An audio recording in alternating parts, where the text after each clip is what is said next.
반갑습니다. 오늘도 여러분께 스포츠 정보를 알려드리는 스포츠토라입니다. 구독과 좋아요는 저에게 큰 힘이 됩니다. 분석 시작 전 구독과 좋아요 한 번씩 눌러주시면 감사하겠습니다. 스포츠 분석방과 분석 최종 조합 픽은 영상의 댓글에 기재해 두었습니다. 그럼 경기 분석 시작하도록 하겠습니다. 첫 번째 경기는 센다이와 에이메이입니다.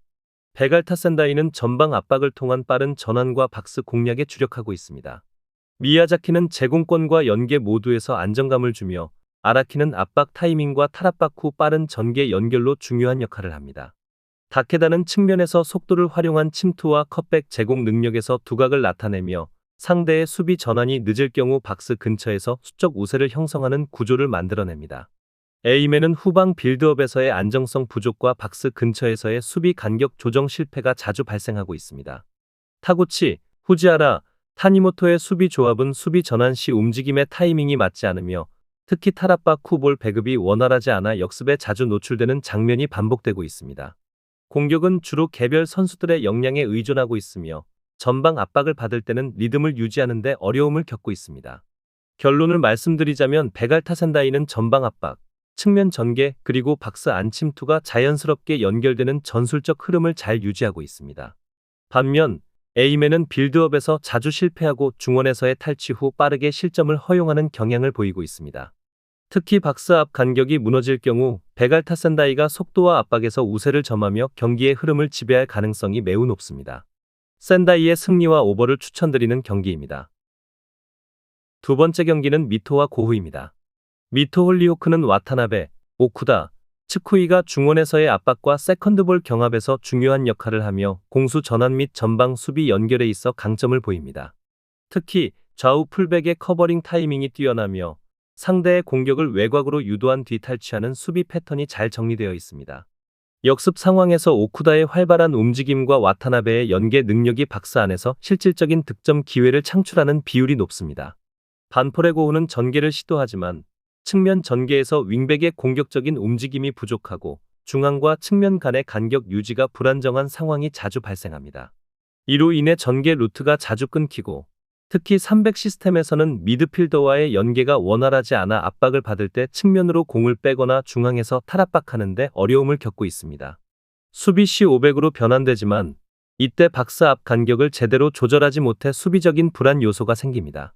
결론을 말씀드리자면 미토 홀리호크는 전반적인 압박과 간격 조정 그리고 탈압박 후 역습 전환에서 안정적인 경기를 운영하고 있습니다. 반면 반폴의 고흐는 측면 전개가 자주 중단되며 탈압박 상황에서 전진이 잘 이루어지지 않아 전술적 한계를 보이고 있습니다. 전체적인 공격 전개와 박스 근처에서의 마무리 패턴 면에서 미토 홀리호크가 더욱 조직적이고 안정적인 수비를 바탕으로 경기를 주도할 가능성이 높아 보입니다. 미토의 승리와 언더를 추천드리는 경기입니다. 세 번째 경기는 오미야와 삿포로입니다. 오미야 아르디자는 토요카와 이시카와 코지마를 중심으로 전방 압박과 중앙에서의 점유율 싸움을 적극적으로 이끌고 있습니다. 이시카와는 중원에서 양측을 오가는 스위칭과 방향 전환을 조율하며 중요한 역할을 맡고 있으며 토요카와는 박스 내에서의 연계와 마무리 능력이 돋보입니다. 전반적으로 전방 압박을 시작으로 측면 전환과 크로스를 통한 공격 패턴이 반복되며 안정적인 경기 흐름을 유지하는 모습이 특징입니다. 삿포로는 바카요코, 다나카, 사라쳇을 활용하여 전방에서 빠른 속도를 살리는 공격을 전개합니다. 그러나 일본의 최북단 섬에 위치한 지리적 특성상 본토로의 원정시 장거리 항공 이동이 필수적이기 때문에 체력 소모가 경기력에 영향을 미칩니다. 특히 후반전에는 수비 집중력이 저하되며 박스 근처에서의 수비 범위가 흔들리는 경우가 많습니다.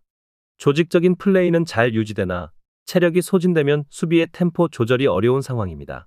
결론을 말씀드리자면 오미야 아르디자는 전방 압박과 중원에서의 탈압박 전개가 원활하게 이루어지며 경기 흐름을 잘 유지하고 있습니다.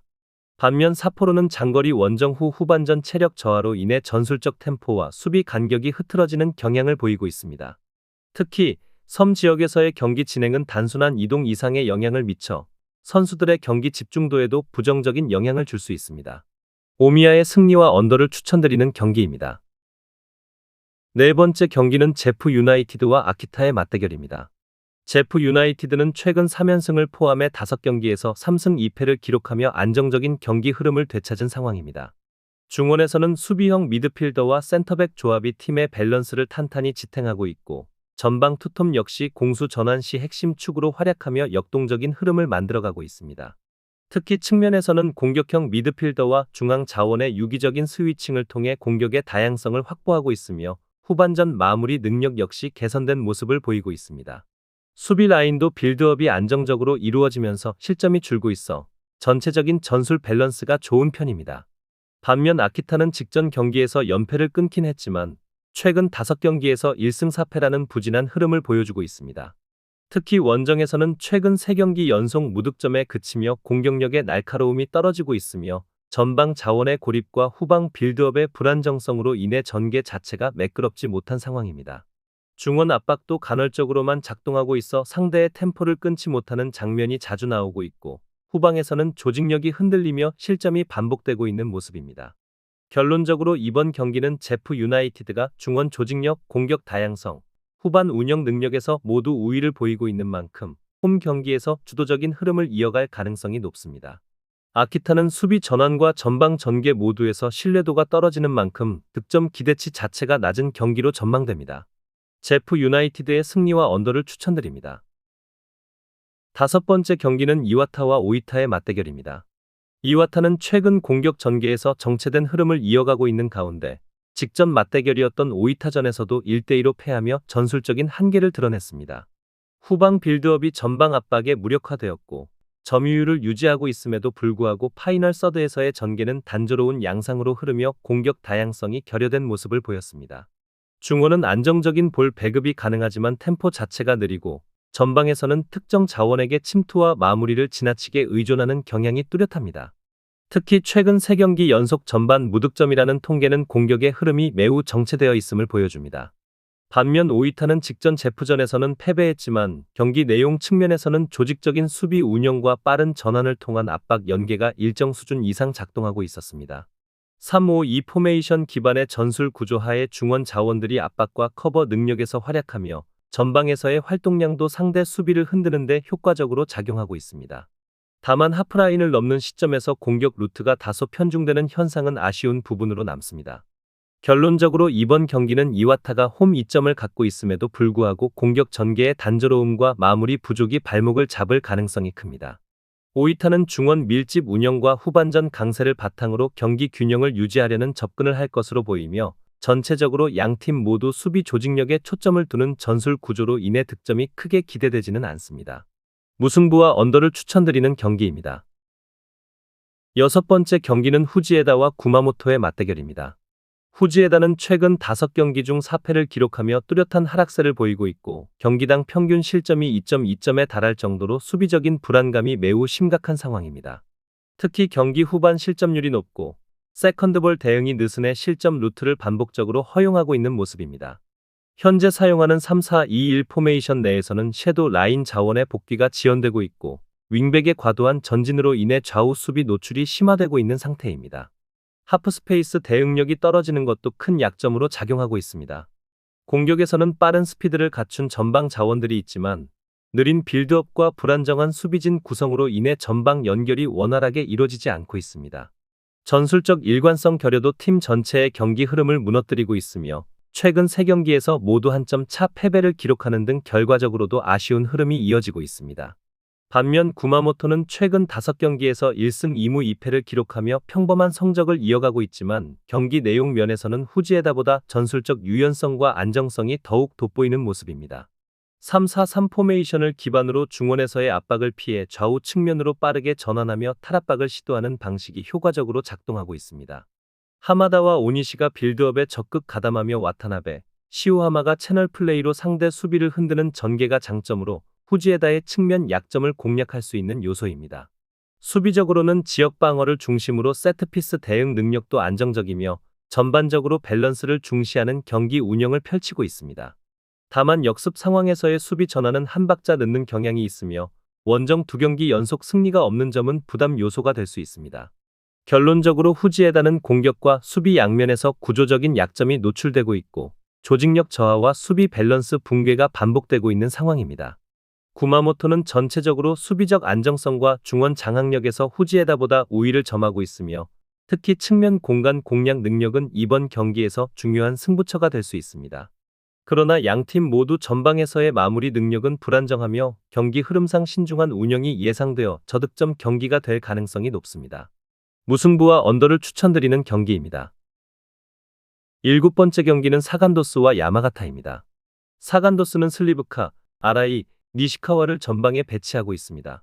그러나 최근 3경기에서 슈팅에 비해 유효 찬스의 비율이 낮고 공격 전개에 있어 전방 롱볼이나 박스 근처에서의 볼키핑 외에는 효과적인 대안이 부족한 상황입니다. 슬리브카는 탈압박 능력은 좋지만 최종적인 연결 지점에서 동선이 엉키는 장면이 종종 발생하고 니시카와와 아라이는 측면에서의 크로스 품질이 부족하여 결정적인 기회를 창출하는 데 어려움이 있습니다. 야마가타는 디사로, 코쿠부, 키다를 앞세워 이선 공격 전개를 시도합니다. 그러나 디사로는 최근 6경기에서 득점이 없는 상황이고 코쿠부와 키다는 박스 근처에서 패스를 통한 연계보다는 횡이동과 리턴 플레이에 집중하는 경우가 많습니다. 이로 인해 공격 전개가 원활하지 않고 박스 근처까지의 연결이 끊기거나 시간이 지체되며 흐름이 지속적으로 끊어지는 경향이 나타나고 있습니다. 결론을 말씀드리자면 두 팀 모두 공격 전개에서 완성도가 부족하고 최전방 공격수들의 득점력이 부족한 상황입니다. 또한 전술적으로도 플랜 A 외에는 실질적인 공격 옵션이 부족한 점이 나타납니다. 이로 인해 경기 내내 공간 창출에 어려움을 겪으며 박스 근처에서의 정체된 공격 전개가 반복될 가능성이 큽니다. 무승부와 언더를 추천드리는 경기입니다. 마지막 경기는 브이바렌 나가사키와 이와키의 맞대결입니다. 브이바렌 나가사키는 최근 5경기에서 1무 4패로 극심한 부진에 빠져 있으며 경기 내용에서도 뚜렷한 문제점들이 반복되고 있습니다. 팀은 4-3-3 포메이션을 기반으로 점유율 중심의 전개를 시도하고 있지만 강한 압박을 받았을 때 라인 간 연계가 무너지며 전개가 단절되는 문제가 자주 발생하고 있습니다. 중원에서는 기동력 저하와 볼 간수 능력 약화로 인해 탈압박이 원활하지 않고 수비 전환 시 측면 크로스 대응이 느리다는 점도 뚜렷한 약점입니다. 특히 풀백의 과도한 전진으로 인해 뒷공간 노출이 심해지고 있고 수비 밸런스 붕괴가 경기 내내 이어지는 흐름입니다. 전술적으로는 감독의 고집스러운 운영이 선수단 내 불협화음을 유발하고 있어 팀 분위기 또한 긍정적이지 않은 상황입니다. 반면 이와키는 4연패 후 도야마전에서 2대1로 승리를 거두며 반등의 계기를 마련했지만 여전히 안정적이라고 보기에는 무리가 있습니다. 3-4-2-1 포메이션을 유지하고 있으며 높은 수비 라인을 바탕으로 전방 압박을 적극 시도하는 운영을 이어가고 있습니다. 중원 자원들의 활동량은 풍부해 상대의 점유형 전개를 방해하는 데 효과를 보이고 있으며 전방에서는 활발한 침투와 공간 활용 능력이 살아 있습니다. 다만 수비 라인의 간격 유지와 측면 커버에 대한 불안 요소는 여전하며 체력 소모가 많은 전술 특성상 후반 운영에서도 리스크가 발생할 수 있습니다. 결론적으로 이번 경기는 양팀 모두 확실한 우위를 점하지 못한 채 약점이 맞물리는 대진입니다. 나가사키는 점유형 전개를 유지하려 하지만 압박에 흔들리며 실점이 잦고 이와키는 전방 압박과 빠른 역습은 강점이지만 수비적으로는 조직적인 불안이 지속되고 있습니다. 경기 양상은 오픈된 흐름 속에서 양팀 모두 득점 기회를 만들 수 있을 것으로 예상되며 실점도 피하기 어려운 구도입니다. 결과적으로 무승부 가능성이 가장 현실적이며 전체적인 흐름상 다득점 가능성이 높은 만큼 오버 접근이 유효합니다. 무승부와 오버를 추천드리는 경기입니다. 더 다양한 경기에 대한 세부적인 분석이 궁금하시다면 영상 하단의 댓글을 확인해 주시면 되겠습니다. 스포츠 토토를 처음 접해서 어떻게 해야 할지 모르시는 분, 스포츠 토토를 좋아하시지만 적중률이 낮아 고민이 많으신 분, 경기 시작 전 분석 자료 확인은 필수이며 가장 중요한 정보력이 수익의 80% 이상 차지하고 있습니다. 주저없이 유튜브 여러 전문가의 도움을 받아보시길 바랍니다. 수익을 위해 이상한 곳에 가입비 내고 돈 날리지 마시고 유튜브에서 여러 영상들을 참고하여 베팅하시는 걸 추천드립니다. 오늘도 영상 시청해주셔서 감사드리고 건승하는 하루 되시길 바랍니다.